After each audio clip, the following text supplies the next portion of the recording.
Assalomu alaykum barchaga. Bugun ikkinchi darsimiz Multi-level writing new formatda brainstorming va idea development. G'oya yig'ish va g'oyalarni organize qilish, tartib bilan tuzib chiqishni bugun ko'rib o'tamiz. Ko'pchilik o'quvchilarda shunaqa muammo bor. G'oya kelmaydi yoki kelsa ham g'oyalarim tartibsiz, qanday qilib ularni o'z o'rnida qo'llashni bilmayman deb juda ham ko'p shikoyat qilishadi va bugun shunga yechimlar ko'ramiz. Demak, boshladik. Eng katta xatolar birinchi haqida gapiradigan bo'lsam, o'quvchilar to'g'ridan-to'g'ri brainstorming qilmasdan, ideya yig'masdan, ya'ni body'larda nima yozishadi, paragraflarda nima yozishlarini bilmasdan to'g'ridan-to'g'ri essay yozishni, letter yozishni boshlashadi va bu eng katta xato. Chunki o'sha paytda ular ko'pincha off topic ketadi. Off topic degani, ya'ni mavzudan chetlashib chiqadi, chetlaydi. Umuman boshqa go off the track deydi-ku, yo'ldan adashib qolganday bo'ladi va bu ham baliga katta ta'sir qiladi. Yoki bo'lmasa, umuman ideyalarni bir-biriga bog'lamasdan tartibsiz yozishadi. Yoki yana bir bo'lishi mumkin buni result'i fully cover qilmaslik, savolni to'liq cover qilmaslik. Misol uchun letterda o'sha task 1da, task 1-2da ikkita narsa so'raydi-ku, masalan, qaysi qismini yoqtirding, qaysi qismi yoqmadi, qanaqa suggestion berasan deydi, misol uchun. To'g'rimi? O'quvchilar yoqqan jihatni aytadi, suggestion berish eslaridan chiqib qoladi. Yoki task 2da ham misol uchun uniforms kiyish majburiy bo'lsinmi deydi. O'zingni fikringni ber deydi. Discuss both views. Birinchi ikkita tomonni discuss qil, keyin o'zingni fikringni berib ket deydi. Your opinion degan joyi bor. Ko'pchilik o'quvchilar mana shu your opinion degan joyga javob bermasdan ketishadi va bu narsa savolni to'liq cover qilib olmaslikka eltadi, ya'ni to'liq qoplamaslik. Yoki bitta paragrafda 4-5 ta ideya aralashtirish, yana bu ham xato, buni ham aytdim. Bitta ideyani to'liq ochib berish kerak. Misolsiz umumiy gap yozish. Demak, bunga yechim bizga nima ekan? Brainstorming kerak ekan. What is brainstorming? Brainstorming mavzu bo'yicha miyaga kelgan barcha fikrlarni tez yozib chiqish. Ya'ni yozishni boshlashingizdan oldin birinchi shunaqa jot down qilasiz.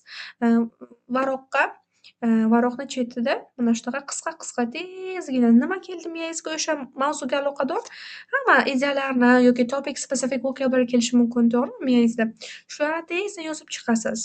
Hozircha bizga grammatika yoki chiroyli gap haqida o'ylamaymiz. Brainstorming qilayotgan payt bu juda tez bo'lishi kerak. 2-3 minut vaqtingizni, maksimum 5 minutni sarflaysiz task 2da. Task 1da buncha vaqt sarflashingiz kerak emas. 2 minut yetadi, 2-3 minut. Demak, tezgina yozib olamiz. Umuman grammatikaga e'tibor bermaymiz, so'zlarga e'tibor bermaymiz. Faqat bizda nima qilish, miyamizda borini varoqqa tushirish. Va mana masalan, is online shopping better than physical shopping? Miyamizga keladigan nimalar? Online shopping haqida nima qiladi? Saves time, cheaper, convenient, no travel, wider variety. Physical shopping nima? Try products, social experience, instant purchase and better quality check. Mana shunaqa qisqacha qilib faqat raw ideas deyiladi. Bu raw ideas degani xom ideyalarni yig'ib chiqamiz. Va yana bitta misol, mana should university education be free? Ya'ni universitet ta'limi bepul bo'lsinmi deyapti. Ikki tomon uchun fikr yozasiz. Ha, yo'q. Demak, free education bo'lsin deganlar nima deydi? Equal opportunities for all, poor students benefit, less financial stress, educated society, economic growth bo'ladi. Against, shunga qarshi tomonlar nima deydi?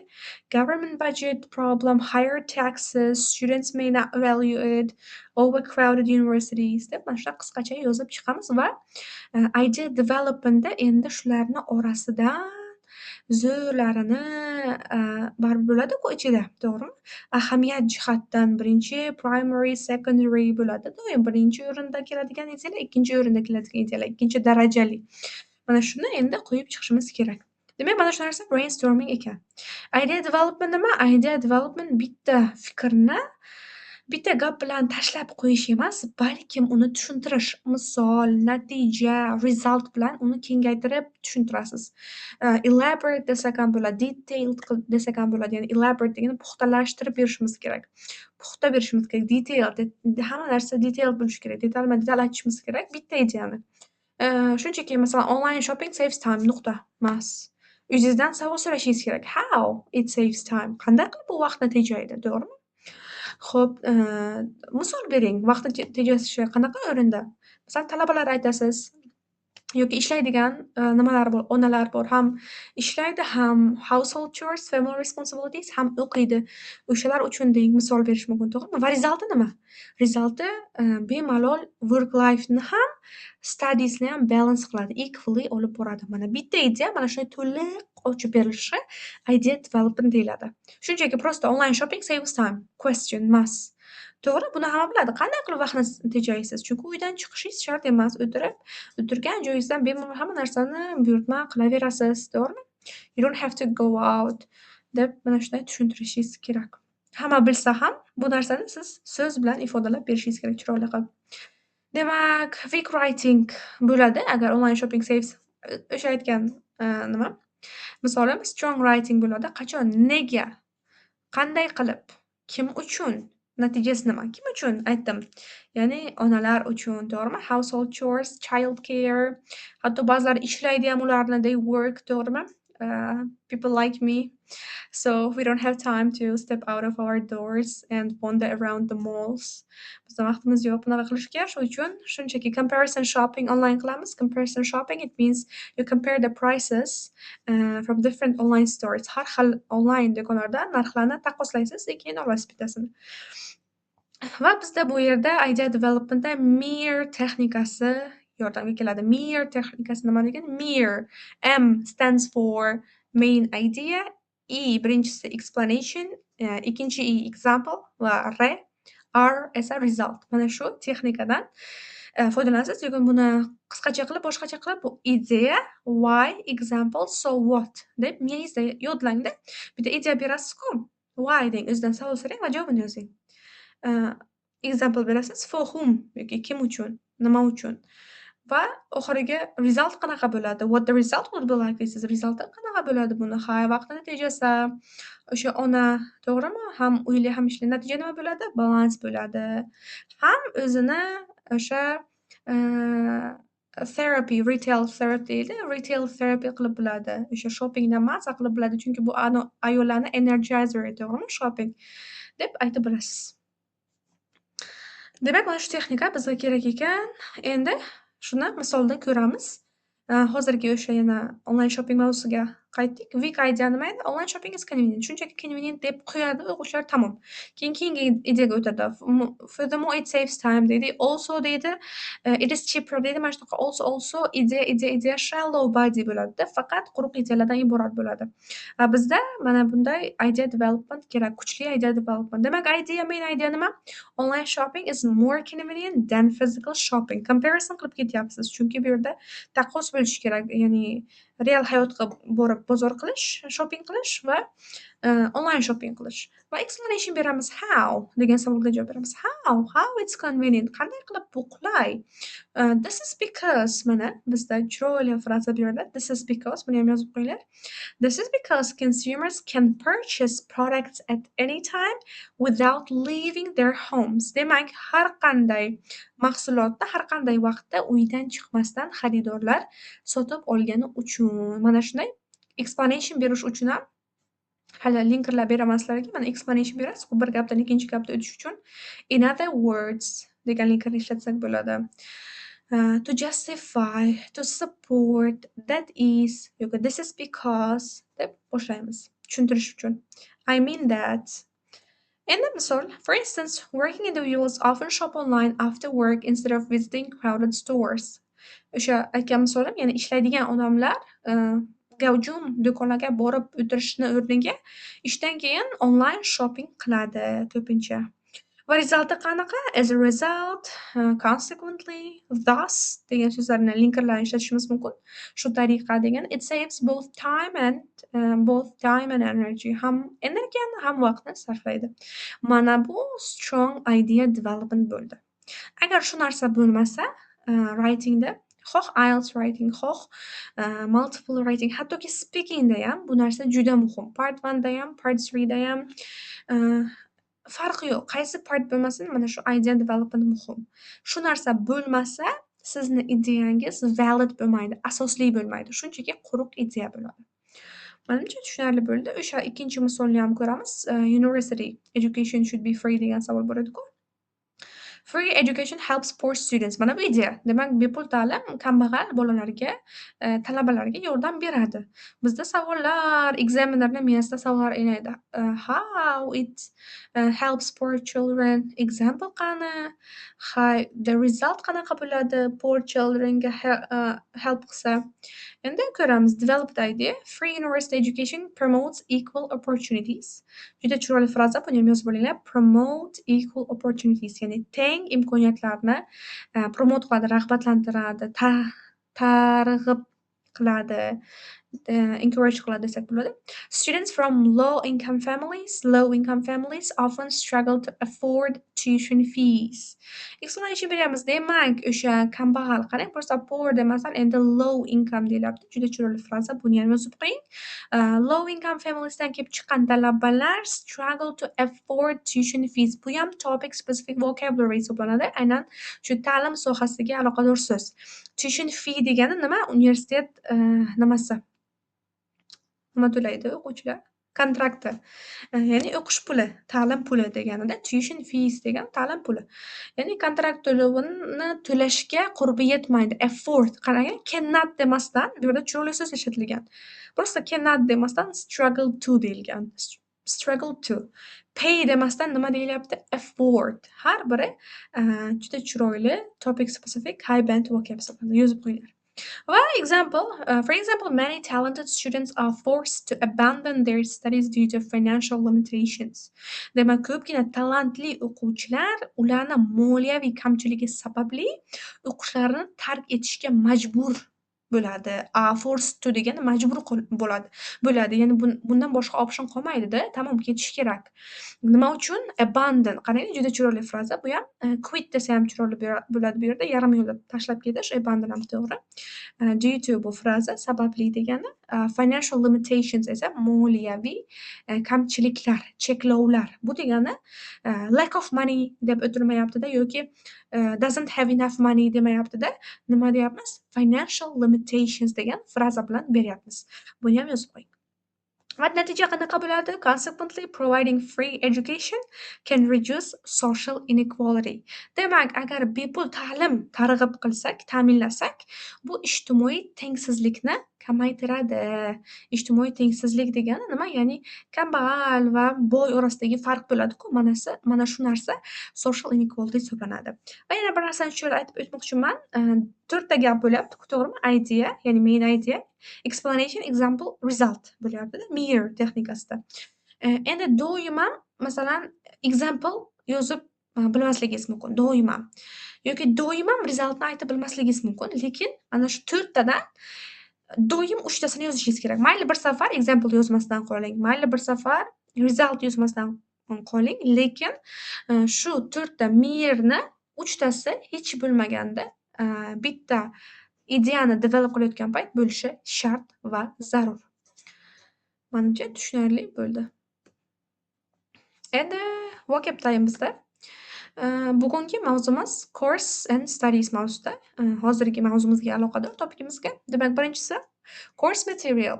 Bular oddiy so'zda tuyulishi mumkin, lekin ko'pchilik o'sha yozayotgan paytda, mana studies mavzusida esa yozayotgan paytda shu so'zlarni qo'llab bilmaydi.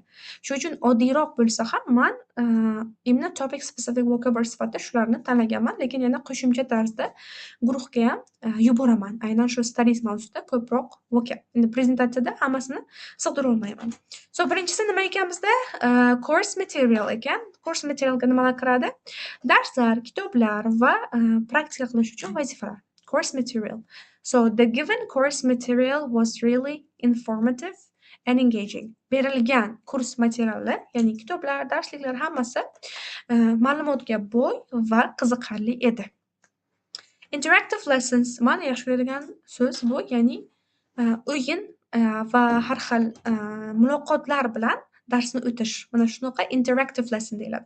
Просто passive theory based class emas yoki lecture based class emas. Просто eshitib o'tiradigan yoki faqat o'qituvchi gapiradigan dars emas, balki o'yinlar qilib, bir-biri bilan interaction qilib, gapirib qilinadigan darslar bu interactive lessons. So today, savol bo'lsa agar, qanaqa o'zgarishlar bo'ldi ta'lim sohasida desa, shuni aytishingiz mumkin. So now there is greater focus on conducting interactive lessons. Interactive deb aytsangiz ham bo'ladi. Talaffuzda interactive American'da interactive desangiz ham xato emas. Interactive desam hayron qolmanglar, shunaqa talaffuz ham bormi debdi. Bu yerda hozir pronunciation check etdim. Demak, nima deyotgandim? There is greater focus on interactive classes or interactive lessons. Hozirgi kunda aynan shunaqa interaktiv o'zbekchasini bilmayman. Interaktivda ruschada bu interaktiv darslarda kattaroq e'tibor qaratilyapti deb aytyapman. There is greater focus on something. Native speakerni hamma bilsa kerak, ya'ni a person who speaks English natively. We are non-natives. Non-natives or not native speakers deymiz. Biz native emas, ular.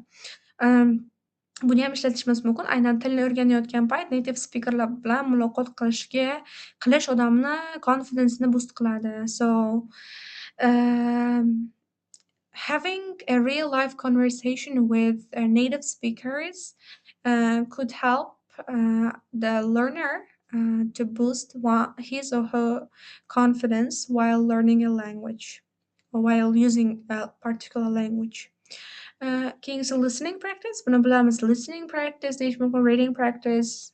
Practice nimaligini bilamiz. Ya'ni vazifalar shu tushunishni oshirish uchun qiladigan, bittasi eshitib tushunish, bittasi o'qib tushunish, gapirib tushunish uchun qiladigan tasklar kiradi. Course schedule, ya'ni bu darslar uchun timetable.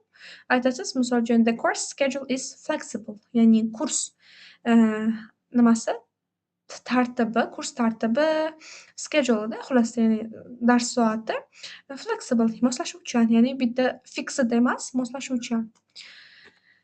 Bularni yozib olib yodlaymiz va bugun bizda revision uchun grammar time'da past perfect va past perfect continuousni farqi ikkalasini ko'pchilik o'quvchilar mix qilishadi. Demak, birinchi structurega qaraymiz. Past perfectda bizda subject had, verb 3, verb ed yoki umumiy qilib past participle deymiz. Had done something. Past perfect continuousda esa subject had been, verb ing, had been doing something. Demak, bularning farqi nima? Past perfectda focus nimada bo'ladi? Bir ish boshqa ishdan oldin tugagan.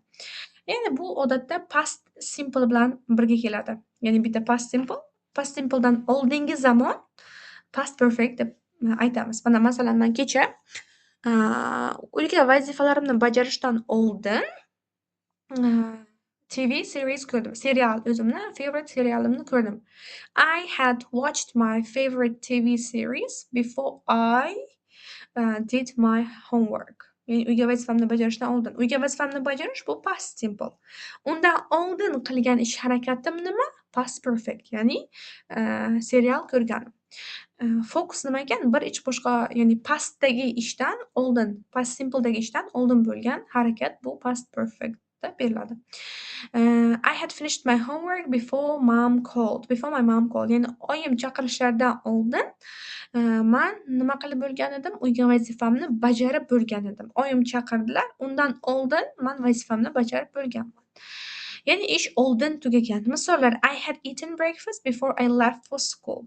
Maktabga ketishimdan, jo'nashimdan oldin zavtrak qilgan edim tarjimasi qildim emas, qilgan edim tarjimasida ham farq bor, e'tibor bering. Past simple'da nimadir qildim bo'ladi. Kecha ovqatlandim. Nimadir qilishimdan oldin qilgan edim bo'lsa, qilgan edim bu past perfect bo'ladi. She had already seen that movie when I suggested it. Men taklif qilganimda shu kinoni u allaqachon uni ko'rib bo'lgan ekan. Ko'rib bo'lgan ekan deb tarjima qilsangiz ham bo'ladi. Signal so'zlar demak before, after misollar ham ko'rdik. Already, yet, by the time, just. Just ma'nosi bu yerda shundoqqina nimadir bo'lganidan deysizlar-ku. Ever, never, once, till, until. Endi past perfect continuousda bizda focus nimaga qaratiladi? Bir ish pastda ma'lum vaqt davomida bo'lgan va boshqa ish sodir bo'lishidan oldin tugagan. Example, I had been studying for 2 hours when he arrived. Davomiylik va natija. Perfect continuous zamonlarni hammasida bitta qoida. Nima? Davomiylik va natija bo'ladi. Davomiylik bo'ladi ularda asosiysi. Chunki continuous zamon. I had been studying for 2 hours when he arrived. U yetib kelganida man 2 soatdan beri dars qilayotgan edim. Demak, qaysi vaqt davomida bo'lyapti ish harakat? 2 soat davomida. I had been studying for 2 hours. Misollar, I had been reading for an hour before she called. U chaqirishdan oldin man 1 soatdan beri kitob o'qiyotgan edim. Yoki tarjimasini boshqacha qilishim mumkin. Kitob o'qiyotganimga 1 soat bo'lgan edi. They had been playing football all afternoon when it started raining. Yomg'ir yog'ishni boshlaganida ular kuni bo'yi futbol o'ynayotgan edi. O'sha futbol o'ynashiga kuni bo'yi o'ynaganda xullas. Sinov so'zlari for, since, all day, all week, all year. Bular doim perfect continuouslar bilan keladi. Before, by the time, when, recently, lately, how long, up to that moment ekan. Bugun bu grammatikani qisqacha reviewimiz edi. Farqini to'g'ri tushuning va muhim narsa structure, formulani biling. Qanaqa formulada bo'ladi.